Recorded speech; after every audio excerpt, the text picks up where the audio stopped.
नमस्कार, आप हैं IDN7 के साथ। आइए शुरुआत करते हैं सारा देश 100 खबरों की। आसाराम कांड के मुख्य गवाह कृपाल सिंह की बरेली के अस्पताल में इलाज के दौरान मौत हो गई। शनिवार को देर शाम अस्पताल की तरफ से कृपाल सिंह की मौत की पुष्टि कर दी गई। 35 साल के कृपाल शुक्रवार की रात जब अपने घर लौट रहे थे तभी बाइक सवार 2 लोगों ने उन पर गोली चला दी। यह हमला शाहजहांपुर में सदर बाजार में हुआ। पीठ से होती हुई गोली कृपाल की रीढ़ की हड्डी में छू गई। इस वजह से कृपाल के दोनों पैरों को लकवा मार गया। माना जा रहा है कि कृपाल पर हमला करने वाले पेशेवर हत्यारे थे। हमले में गंभीर रूप से घायल कृपाल सिंह को फौरन इलाज के लिए बरेली लाया गया। बरेली अस्पताल में उन्हें वेंटिलेटर पर रखा गया था। हमले के एक दिन बाद यानी कि शनिवार की रात कृपाल की मौत हो गई। आपको याद दिला दें कि आसाराम केस में अब तक 9 गवाहों पर हमले हो चुके हैं, जिसमें से एक गवाह की इस साल जनवरी में मौत हो गई थी। कृपाल सिंह आसाराम केस में पहले गवाह नहीं जिन पर जानलेवा हमला हुआ। यौन शोषण के आरोप में जेल में बंद आसाराम के केस में कई गवाहों पर लगातार जानलेवा हमले हो चुके हैं। जोधपुर अदालत में आसाराम के खिलाफ गवाही देने पहुंचाने का जोखिम में अब लगातार कई ऐसे विटनेस हैं जिनकी हत्या हो रही है। 13 फरवरी को कोर्ट परिसर में ही गवाही देने पहुंचे पूर्व सेवादार राहुल सचान पर चाकुओं से हमला किया गया था। दिल्ली में बसंत कुंज इलाके में राजोकरी मंदिर के एक पुजारी पर 8 साल की बच्ची के साथ बलात्कार की कोशिश का आरोप लगा। इससे पहले भी आरोपी पुजारी इसी बच्ची का रेप कर चुका था। मंदिर पर हंगामे की खबर मिलते ही मौके पर पुलिस पहुंची। पुलिस ने आरोपी पुजारी को पूछताछ के लिए हिरासत में लिया। राजधानी दिल्ली में बारिश से हुए जलभराव की वजह से जगह जगह ट्रैफिक जैम हो गया है। शनिवार को राजधानी दिल्ली में कई सड़कें थी जहां पर घुटनों तक पानी भर गया। पुरानी दिल्ली रेलवे स्टेशन के पास सड़क पर जमा पानी और गड्ढों में डीटीसी बसें जा फंसी। लाख कोशिशों के बावजूद बस नहीं निकाली जा सकी तो क्रेन को बुलाना पड़ा, लेकिन क्रेन भी बस को निकालने में नाकाम रही। गड्ढे में फंसी बस को निकालने में 4 घंटे की मशक्कत लगी। बारिश से कई जगहों पर पेड़ भी गिर गए। पेड़ की चपेट में आकर एक शख्स की मौत हो गई। मौसम विभाग ने चेतावनी जारी की है कि दिल्ली एनसीआर और उसके आसपास के इलाकों में आने वाले 72 घंटे भारी पड़ने वाले हैं। इस दौरान तेज हवा के साथ बारिश होगी। दिल्ली एनसीआर में रुक रुक कर हुई तेज बारिश ने लोगों की मुसीबतें बढ़ा दी हैं। कई इलाकों में सड़कों पर तो पानी भरा ही है, कई जगह लोगों के घरों में भी पानी घुस गया है। एमसीडी कर्मचारियों की कॉलोनी प्रियदर्शनी विहार में ही पानी लोगों के घरों में घुस गया। पानी से बचाने के लिए लोगों ने सामान ऊंची जगहों पर रख दिया है। कुछ घरों में तो इतना पानी है कि लोगों ने छतों पर पनाह ली है। दिल्ली में सड़कों पर जलभराव और ट्रैफिक जैम ने एमसीडी के नालों की सफाई के तमाम दावों की पोल खोलकर रख दी है। एमसीडी दिल्ली ने तमाम 680 नालों की सफाई पूरी करने का दावा किया था। एमसीडी के मुताबिक दिल्ली के सभी नालों की सफाई 30 जून तक पूरी हो चुकी है, लेकिन सच्चाई सामने आने के बावजूद एमसीडी अपनी नाकामी मानने को तैयार नहीं। बारिश से बेहाल हुई दिल्ली की जनता केजरीवाल सरकार और एमसीडी की आपसी लड़ाई में पिस रही है। दिल्ली के मेयर रविंद्र गुप्ता ने नालों की सफाई में ढिलाई का सारा ठीकरा केजरीवाल सरकार पर फोड़ दिया। मेयर रविंद्र गुप्ता ने कहा है कि उन्होंने दिल्ली सरकार को 1 महीना पहले ही आगाह किया था, लेकिन 20% भी नालों की सफाई नहीं हो सकी। रविंद्र ने यह भी कहा कि बड़े नालों की जिम्मेदारी दिल्ली सरकार की है। उधर हालात को देखते हुए दिल्ली के उप मुख्यमंत्री मनीष सिसोदिया ने सभी डीएम और एसडीएम को शहर में 24 घंटे हालात पर नजर रखने के निर्देश दिए। उत्तराखंड में भी बारिश से कहर मचा हुआ है। राज्य में शुक्रवार को शुरू हुई बारिश का सिलसिला लगातार जारी रहा।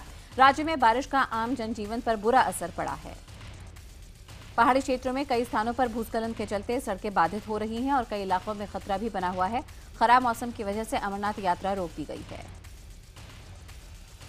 नेपाल में हुई भीषण बारिश का पानी आने से बहराइच में घाघरा नदी उफान पर है। गिरजापुरी बैराज से 1.25 लाख क्यूसेक्स पानी छोड़े जाने से जिले के नानपारा, महसी और कैसरगंज तहसीलों के 200 से ज्यादा गांवों में बाढ़ का खतरा बन गया है। उफनाई घाघरा ने आधा दर्जन से अधिक गांवों में कटान शुरू कर दी है। अब तक 50 बीघे से अधिक कृषि भूमि और करीब दर्जन भर मकान कटकर घाघरा की धारा में विलीन हो गए हैं। उत्तरकाशी में भारी बारिश की वजह से नेरी दिकोली के पास 200 मीटर हिस्से में पहाड़ के आसपास भूस्खलन शुरू हो गया है। भूस्खलन से धरासू और जोगथ मोटर मार्ग पूरी तरह से ठप है। धरासू और जोगथ मोटर मार्ग यहां के 40 गांवों के आवाजाही के जरिए बनता है। यहां आवाजाही पूरी तरह से ठप हो गई है। भूस्खलन से कुछ ही दूरी पर स्थित MB2 जल विद्युत परियोजना के पावर हाउस को भी खतरे की आशंका बनी हुई है। दिल्ली के मुख्यमंत्री अरविंद केजरीवाल ने आज शाम इफ्तार पार्टी रखी है, जिसमें शामिल होने के लिए पश्चिम बंगाल की मुख्यमंत्री ममता बनर्जी और बिहार के मुख्यमंत्री नीतीश कुमार को भी न्योता भेजा गया है। शनिवार को आरजेडी अध्यक्ष लालू प्रसाद यादव के सीएम नीतीश कुमार के यहां इफ्तार करने पहुंचे। इस मौके पर लालू ने बताया कि 13 जुलाई को वो इफ्तार पार्टी देंगे, लेकिन उसमें नीतीश शामिल नहीं हो पाएंगे। आरजेडी सुप्रीमो लालू के मुताबिक कांग्रेस अध्यक्ष सोनिया गांधी भी 13 जुलाई को दिल्ली में इफ्तार पार्टी दे रही हैं और नीतीश उसमें हिस्सा लेने जा रहे हैं। इसके अलावा 13 जुलाई को ही आरजेडी जाति आधारित जनगणना के आंकड़े सार्वजनिक किए जाने की मांग को लेकर राज्यपाल के घर तक मार्च भी करेगा। व्यापम घोटाले में सियासी हमले से आज शिवराज सिंह चौहान ने इसे सियासी दलों की जलन करार दिया है। शिवराज के मुताबिक जिस तरह त्रेता युग में लोग हनुमान से जलते थे, उसी तरह का व्यवहार उनके साथ हो रहा है। व्यापम घोटाले की सीबीआई जांच के सुप्रीम कोर्ट के आदेश के बाद पहली बार शिवराज किसी सार्वजनिक कार्यक्रम में बोल रहे थे। इस दौरान मंच पर संघ प्रमुख मोहन भागवत, लोकसभा अध्यक्ष सुमित्रा महाजन और गोवा की राज्यपाल मृदुला सिन्हा भी मौजूद थीं। इससे पहले कांग्रेस के राष्ट्रीय महासचिव मोहन प्रकाश हाईकोर्ट के वरिष्ठ वकील आदर्श मुनि त्रिवेदी से मिलने उनके घर पहुंचे और उनसे मुलाकात कर उनका हालचाल जाना। मोहन प्रकाश ने आदर्श मुनि त्रिवेदी की अचानक बिगड़ी तबियत को लेकर गंभीर आरोप जड़े। मोहन प्रकाश के मुताबिक उन्हें ऐसा लगता है कि कुछ खिलाकर उनकी हत्या करने की कोशिश की गई थी। कश्मीर में एशिया की सबसे लंबी इफ्तार पार्टी का आयोजन किया गया। डल झील के किनारे करीब 1 किलोमीटर 600 मीटर लंबे दस्तरखान पर 3000 से ज्यादा लोगों ने इफ्तार किया। इस इफ्तार पार्टी का आयोजन लाउड बीट नाम की इवेंट मैनेजमेंट फर्म ने किया था। जानकारी के मुताबिक इस इफ्तार पार्टी को लिम्का बुक ऑफ रिकॉर्ड्स में भी दर्ज कराने की कोशिश हो रही है। मुंबई के स्वामी नारायण मंदिर में पूर्व राष्ट्रपति एपीजे अब्दुल कलाम के खिताब transcendent my spiritual experience with प्रमुख स्वामी जी का विमोचन हुआ है। खिताब में बोचा संवासी अक्षर पुरुषोत्तम संस्था के प्रमुख स्वामी जी के साथ बिताए अनुभव का जिक्र है। इस मौके पर साधु ब्रह्म विहारी दास ने किताब के महत्व पर अपने विचार व्यक्त किए। समारोह में खिताब सह लेखक अरुण तिवारी ने भी अपने अनुभव साझा किए। अनंत सिंह के बाद जेडीयू विधायक सुनील पांडे को भी पुलिस ने गिरफ्तार कर लिया है। विधायक सुनील पांडे की गिरफ्तारी लंबू शर्मा के बयान पर की गई। लंबू शर्मा ने पुलिस को जानकारी दी थी कि उसे मुख्तार अंसारी को मारने के लिए सुनील पांडे ने सुपारी दी थी। आपको बता दें कि लंबू शर्मा आराकोट बम ब्लास्ट का मुख्य आरोपी है। जेडीयू विधायक सुनील पांडे ने इस मामले में गहनता से पूछताछ की जाएगी। लंबू शर्मा ने पुलिस को यह बताया है कि कोर्ट परिसर से भागने में सुनील पांडे ने मदद की थी। कानपुर में बीजेपी अध्यक्ष अमित शाह की बैठक में बीजेपी के वरिष्ठ नेता मुरली मनोहर जोशी समेत कई बड़े नेता नहीं पहुंचे। बैठक में वरुण गांधी, मेनका गांधी और योगी आदित्यनाथ भी नहीं पहुंचे। बता दें कि उत्तर प्रदेश के सभी 73 सांसदों को अमित शाह की इस बैठक में शामिल होने के लिए कहा गया था। गौरतलब है कि मुरली मनोहर जोशी कानपुर से सांसद हैं। हालांकि वरुण गांधी ने बैठक में नहीं जाने को लेकर सफाई दी है। वहीं मीटिंग स्थल पर यूपी बीजेपी की अंतर्कलह भी उजागर हो गई। बीजेपी के कार्यकर्ता ने कार्यक्रम स्थल पर जमकर नारेबाजी की। कानपुर में बीजेपी महासंपर्क अभियान में शिरकत करने पहुंचे बीजेपी के राष्ट्रीय अध्यक्ष अमित शाह को समाजवादी पार्टी के विरोध का भी सामना करना पड़ा। कार्यक्रम स्थल के रास्ते में एसपी कार्यकर्ताओं ने काले झंडे दिखाकर विरोध किया। इस दौरान उन्होंने अमित शाह वापस जाओ के नारे भी लगाए। इसके अलावा अमित शाह के कार्यक्रम में आम आदमी पार्टी और बीजेपी के कार्यकर्ताओं के बीच जबरदस्त झड़प भी हुई। बीजेपी अध्यक्ष अमित शाह के ओबीसी कार्ड पर घमासान मचा हुआ है। उन्होंने कहा था कि बीजेपी ने पिछड़ी जाति वाले व्यक्ति को देश का प्रधानमंत्री बनाया। अमित शाह के दावे पर लालू और नीतीश ने तीखी प्रतिक्रिया दी है। लालू ने कहा कि पहले ओबीसी प्रधानमंत्री देवेगौड़ा को उन्होंने बनाया है। वहीं नीतीश ने कहा कि मुख्यमंत्री या प्रधानमंत्री पिछड़े वर्ग से आए जाए तो उससे कोई फर्क नहीं पड़ता। प्रधानमंत्री नरेंद्र मोदी 6 देशों की अपनी विदेश यात्रा से लौटने के बाद 15 जुलाई को national skill development mission launch करेंगे। इस मिशन को नाम दिया गया है राष्ट्रीय कौशल विकास अभियान। आपको बता दें कि केंद्रीय मंत्री राजीव प्रताप रूडी को इस काम को आगे बढ़ाने की जिम्मेदारी दी गई है। उन्होंने IBN 7 से खास बातचीत में कहा कि देश को स्किल्ड लेबर की सख्त जरूरत है। भूमि अधिग्रहण बिल पर रिपोर्ट पेश करने के लिए संयुक्त संसदीय समिति ने 1 हफ्ते का समय और मांगा है। समिति को मानसून सत्र के पहले दिन यानी कि 21 जुलाई को रिपोर्ट संसद में पेश करनी थी। समिति के पास अब तक राज्य सरकारों की ओर से सुझाव नहीं आए हैं। समिति की अगली बैठक 16 जुलाई को होगी। पीएम मोदी भी भूमि अधिग्रहण बिल पर राज्यों के मुख्यमंत्रियों के साथ 15 जुलाई को बैठक करेंगे।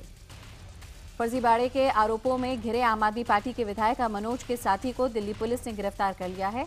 आरोप है कि लखपत ने मनोज के साथ मिलकर जाली कागजात के जरिए किसी की जमीन बेच दी थी। आम आदमी पार्टी विधायक मनोज कुमार पहले ही पुलिस की गिरफ्त में है और पुलिस मनोज कुमार को लेकर अलग अलग जगहों पर छापे मार रही है। बता दें कि मनोज कुमार की 2 दिन की रिमांड कल खत्म हो रही थी। मनोज को दिल्ली के कड़कड़डूमा कोर्ट में पेश किया गया, जहां उसकी रिमांड 2 दिन और बढ़ा दी गई। आम आदमी पार्टी विधायक वंदना कुमार के पति सज्जन सिंह के खिलाफ केस दर्ज कर लिया गया है। सज्जन के खिलाफ शालीमार बाग पुलिस स्टेशन में एफआईआर दर्ज की गई है। सज्जन सिंह पर दाखिले के मामले में एक स्कूल के प्रिंसिपल को धमकाने का आरोप लगा है। आरोप है कि सज्जन ने प्रिंसिपल पर दाखिले के लिए दबाव बनाया और ऐसा न करने पर नौकरी से बर्खास्त कराने की धमकी दी। अटॉर्नी जनरल मुकुल रोहतगी के केरल के बार मालिकों की तरफ से सुप्रीम कोर्ट में केस लड़ने को लेकर राजनीतिक दलों ने तीखी प्रतिक्रिया दी है। कांग्रेस ने कहा है कि मुकुल ने सिद्धांतों के साथ समझौता किया। वहीं इस मामले पर रोहतगी ने कोर्ट में कहा कि वो एक वकील के नाते इस केस के साथ जुड़े हैं और इसके लिए उन्होंने केंद्र सरकार से इजाजत ली है। वहीं मुकुल रोहतगी को लेकर केरल के मुख्यमंत्री ओमान शांडी ने भी प्रतिक्रिया दी है। उन्होंने कहा कि देश के अटॉर्नी जनरल के बार मालिकों के लिए केस लड़ने पर वो पीएम मोदी को चिट्ठी लिखेंगे। पुणे एफटीआईआई के अध्यक्ष गजेंद्र चौहान ने अपने इस्तीफे की मांग को सिरे से खारिज कर दिया। उन्होंने कहा कि उन्हें सरकार ने नियुक्त किया है और जब तक सरकार नहीं कहे कि वो इस्तीफा नहीं देंगे। गजेंद्र चौहान ने यह भी कहा कि मीडिया में उनके हवाले से अनुपम खेर और ऋषि कपूर के बारे में जो बयान चलाए जा रहे हैं वो गलत है। मुंबई में मलाड में 35,000 स्कूली बच्चों का भविष्य अधर में लटक गया है। बॉम्बे हाईकोर्ट के स्कूल तोड़े जाने के आदेश के खिलाफ छात्रों का धरना शनिवार को भी जारी रहा। हाईकोर्ट के मालवाड़ी इलाके में 30 स्कूलों को जमीन पर अतिक्रमण कर बनाए गए इमारतों को तोड़ने के आदेश दिए गए। आदेश के बाद इन स्कूलों के बच्चे, अभिभावक और स्कूल प्रशासन के लोग भूख हड़ताल पर हैं। मद्रास हाईकोर्ट ने रेप पीड़ित लड़की को आरोपी के साथ मध्यस्थता करने वाला अपना आदेश वापस ले लिया है। मद्रास हाईकोर्ट ने आरोपी को दी गई अग्रिम जमानत भी रद्द कर दी है। कोर्ट ने आरोपी को 13 जुलाई तक सरेंडर करने को कहा है। आपको बता दें कि इससे पहले सुप्रीम कोर्ट ने कहा था कि रेप पीड़ित को समझौते के लिए कहना उसके सम्मान के साथ समझौता करना है। बहराइच में एक पति पर प्रेमिका के इशारे पर पत्नी पर फरसे से हमला करने का जानलेवा आरोप लगा है। आपको बता दें घायल पत्नी को इलाज के लिए जिला अस्पताल में भर्ती कराया गया है। आरोप है कि गंभीर रूप से घायल महिला इंसाफ के लिए जब थाने पहुंची तो उसे बैरंग लौटना पड़ा। एसपी ने पीड़िता से मुलाकात पर पुलिस के रवैये की जांच के आदेश दिए। महाराष्ट्र के जालना में पुलिस ने बलात्कारियों को पकड़ने के लिए पीड़ित लड़की का चारे की तरह इस्तेमाल किया है। इस दौरान लड़की के साथ बलात्कारियों ने दोबारा रेप भी कर डाला। पीड़िता के मुताबिक 6 जुलाई को वो अपने दोस्त के साथ कंकणेश्वर मंदिर घूमने गई थी। वहां पर 2 आरोपियों ने खुद को पुलिसकर्मी बताते हुए उसके साथ धमकाकर बलात्कार किया और फिर उसका एमएमएस भी बनाया। इसके बाद आरोपियों ने लड़की की मां को फोन कर फिरौती मांगी। पीड़िता की मां ने इस बात की शिकायत पुलिस में की तो पुलिस ने आरोपियों को पकड़ने के लिए उन्हें लड़की से फोन करवाकर मिलने के लिए बुलाया, लेकिन पुलिस तय स्थान पर नहीं पहुंची और आरोपियों ने लड़की के साथ फिर से रेप किया। पुलिस अधिकारियों के सामने ये मामला सामने आने पर दोषी पुलिस वालों को निलंबित कर दोनों आरोपियों को गिरफ्तार किया गया। आईपीएस अधिकारी अमिताभ ठाकुर के खिलाफ गोमती नगर थाने में रेप का मामला दर्ज हुआ है। गाजियाबाद की एक महिला ने अमिताभ ठाकुर के खिलाफ यह मामला दर्ज किया। महाराष्ट्र के मुख्यमंत्री देवेंद्र फडणवीस ने ज्योतिबा फुले और उनकी पत्नी सावित्रीबाई फुले को भारत रत्न देने की मांग की है। फडणवीस ने इस बारे में पीएम मोदी को चिट्ठी लिखी थी। आम आदमी पार्टी ने दिल्ली के पुलिस कमिश्नर बीएस बस्सी का इस्तीफा मांगा है। पुलिस ने यह इस्तीफा दिल्ली पुलिस के असिस्टेंट सब इंस्पेक्टर पर लगे आरोप के बाद मांगा है। पटना के एक लॉज से बरामद 1 दर्जन आईईडी बमों को दिल्ली के आईएनएसजी टीम ने यहां पर निकाल लिया है। इन विस्फोटकों को आबादी से दूर ले जाकर निष्क्रिय किया गया। 75 डेटोनेटर समेत सारा असलहा निष्क्रिय करने के बाद एनएसजी अपने साथ ले गई। फतेहपुर में दरोगा ने एक युवक की इतनी बेरहमी से पिटाई कर दी कि उसकी पैर की हड्डियां टूट गई। इस युवक का कसूर केवल इतना था कि उसने सड़क पर लगे जाम का कारण दारोगा से पूछने की जुर्रत कर दी। युवक को इलाज के लिए जिला अस्पताल में भर्ती कराया गया। वहीं इस मामले के आरोपी दारोगा का कहना है कि युवक का पैर पुलिस की पिटाई से नहीं बल्कि भागते समय गड्ढे में गिर जाने से टूटा। मुरादाबाद पुलिस ने हाईवे के लुटेरों के पास से लूटी गई रकम, पर्स, एटीएम कार्ड और असलहे बरामद किए हैं। साथ ही एक चोरी की कार भी बरामद की है। फागबाड़ा में लूट के एक मामले में पुलिस पर रिपोर्ट दर्ज नहीं करने पर भी आरोप है। रिपोर्ट दर्ज कराने गए युवक को मारपीट कर डरा धमका कर वापस भागना पड़ा। बाद में आपको बता दें वरिष्ठ अधिकारियों के दखल के बाद मामला दर्ज हुआ है। फिरोजाबाद में भाई के प्रेम करने की सजा बहन को देने का एक विचित्र मामला सामने आया। प्रेमिका से बेइंतहा प्यार करने वाला युवक उसे लेकर भाग गया। नाराज लड़की के भाई ने प्रेमी के बहन को ही अगवा कर लिया। आरोप है कि अगवा करने के बाद लड़की को एक मकान में बंधक बनाकर रखा गया और उसके साथ सामूहिक दुराचार भी किया गया। विरोध करने पर पीड़िता के साथ मारपीट कर सरिया से जलाया भी गया। ये मामला सिरसागंज कस्बे के मियां बाजार का है। पुलिस ने मामला दर्ज कर आरोपियों की तलाश शुरू कर दी है। अलीगढ़ के ऊपर कोट इलाके में यहां पर मकान गिरने से 3 मासूम बच्चों की मौत हो गई। बताया जा रहा है कि बिल्डिंग 100 साल से ज्यादा पुरानी थी, जिसकी छत अचानक गिर गई।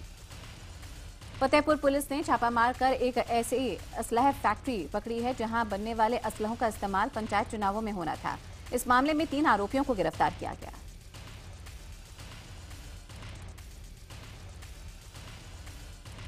और आपको बता दें कि सानिया मिर्जा और मार्टिना हिंगिस की जोड़ी ने विंबलडन में महिला डबल्स का खिताब अपने नाम कर लिया है। सानिया और हिंगिस की जोड़ी ने 3 सेटों के मुकाबले में 2-1 से ये जीत दर्ज की। दिखाएंगे पूरी खबर थोड़ी देर में, बने रहिए हमारे साथ।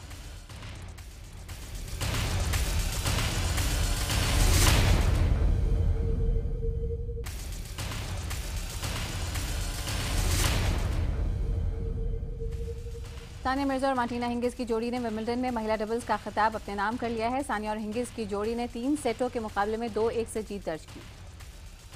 पहला सेट 5-7 से गंवाने के बाद सानिया हिंगिस की जोड़ी ने जबरदस्त वापसी करते हुए दूसरे और तीसरे सेट में जीत दर्ज की। इसी के साथ सानिया विंबलडन का खिताब जीतने वाली पहली भारतीय महिला बन गई हैं। इससे पहले साल 2011 में सानिया महिला डबल्स के सेमीफाइनल में पहुंची थी। भारत और जिम्बाब्वे के बीच वनडे सीरीज का दूसरा मुकाबला आज खेला जाएगा। ये मैच भी हरारे के मैदान पर भारतीय समय अनुसार 12:30 बजे शुरू होगा। Retired justice RM Lodha IPL spot fixing और सट्टेबाजी पर अपनी रिपोर्ट 14 जुलाई को पेश करेंगे। जस्टिस लोढ़ा की रिपोर्ट से ही IPL की 2 टीमें चेन्नई सुपर किंग्स और राजस्थान रॉयल्स के भविष्य का फैसला होगा। साथ ही जस्टिस सट्टेबाजी के आरोपी गुरुनाथ मय्यप्पन और राज कुंद्रा की सजा को लेकर भी अपनी रिपोर्ट पेश करेंगे। आपको बता दें कि सुप्रीम कोर्ट ने जस्टिस को IPL स्पॉट फिक्सिंग और सट्टेबाजी के मामले की जांच के लिए नियुक्त किया था। भारतीय सिनेमा के इतिहास की सबसे भव्य और महंगी फिल्म बाहुबली ने पहले दिन तकरीबन 50 करोड़ का बिजनेस कर लिया है। पहले दिन 50 करोड़ की कमाई करने वाली ये पहली फिल्म बन गई है। ये फिल्म 250 करोड़ में बनी है। शाहरुख खान की फिल्म फैन का टीजर यूट्यूब पर सलमान की फिल्म सुल्तान के टीजर से भी ज्यादा देखा जा रहा है। आपको बता दें कि अब तक यूट्यूब पर तकरीबन 20 लाख लोगों ने फैन का ट्रेलर देखा, जबकि सुल्तान का ट्रेलर अब तक 12 लाख लोगों ने देखा। कपिल शर्मा की जगह अब करण और कॉमेडी नाइट्स के होस्ट होंगे। बताया जा रहा है कि कपिल को स्लिप डिस्क हो जाने की वजह से वो फिलहाल बेड रेस्ट पर हैं, इसलिए चैनल अब करण जौहर के साथ 2 और सेलिब्रिटीज को लेकर इस शो को लाने का प्लान कर रहा है।